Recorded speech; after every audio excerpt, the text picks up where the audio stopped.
வெள்ளை மூக்கடலை பிரியாணி பண்ணலான்னு இருக்கேன். அதுக்கு ஒரு 6 ஸ்பூன் எண்ணெய் ஊற்றிக்கிறேன். எண்ணெய் நல்லா காஞ்ச உடனே 3 வந்து பிரிஞ்சி இலை, 3 லவங்கம் போட்டுருவோம். 3/4 கிலோ அரிசி எடுத்துருக்கேன். 3 வெங்காயம் போட்டுக்கலாம். அதுக்கு 3 வெங்காயம், 4 பச்சை மிளகாய். இது காரத்துக்கு பச்சை மிளகாய் மட்டும்தான். நல்லா வதக்கிடுங்க. ஸ்பூனு இஞ்சி பூண்டு பேஸ்ட் போட்டுக்கலாம். பெரிய வெங்காயம் 3 வெங்காயம் பொடியை நீட்டாக நறுக்கி அதையும் போட்டுக்கலாம். சின்ன வெங்காயம் வந்து ஒரு 100 கிராம் வெங்காயத்தை வந்து வெட்டிக்கோங்க. அப்படி நசுக்கி வச்சுட்டு அதையும் போட்டுக்கலாம். டேஸ்ட்டே வந்து சின்ன வெங்காயம் தான். அதையும் போட்டுருவோம். அளவுக்கு வதங்கிருச்சு. தக்காளியை போட்டுக்கணும். தக்காளியை போட்டு நல்லா வதக்கிடுங்க. இதில் மசாலாலாம் எதுவும் ஆட் பண்ண போகிறதில்ல.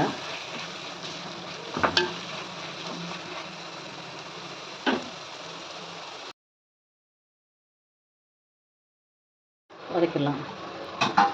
100 கிராம் மூக்கடலையை ஒரு 4 மணி நேரம் ஊற வச்சு அதை வந்து ஒரு 5 விசில் வேக வச்சு அதையும் போட்டுக்கலாம். நான் இன்றைக்கி வெள்ளை மூக்கடலை எடுத்துருக்கேன். இல்லை கருப்பு மூக்கடலை கூட செய்யலாம். ஹெல்த்துக்கு ரொம்ப நல்லது.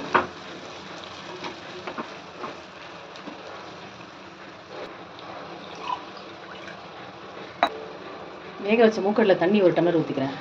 இதுக்கு 2 டம்ளர் தண்ணி நான் ஊற்றுறேன்.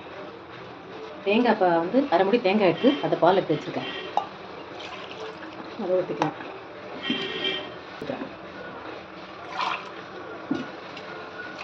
இது நல்லா கொதிக்கட்டும். அரிசியை போட்டுக்கலாம்.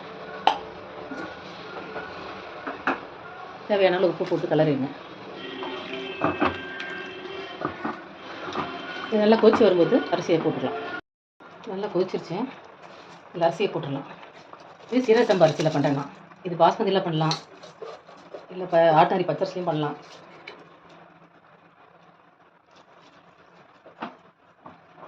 இது அப்படியே கிளறிட்டு தட்டுப்பட்டு மூடி தம் போட்டுருங்க. கிளறிட்டு இதை அப்படியே ஒரு 20 நிமிஷம் அப்படியே மூடி வைங்க, வேகட்டும். அதில் ஊற்றுற தேங்காய் பால்லாம் வந்து எடுத்துருச்சு. இப்போ அடுத்து நல்லா கிளறிட்டு தம் போட்டுடலாம். ஒரு 10 நிமிஷம் தம் போட்டு வந்த உடனே காமிக்கிறேன்.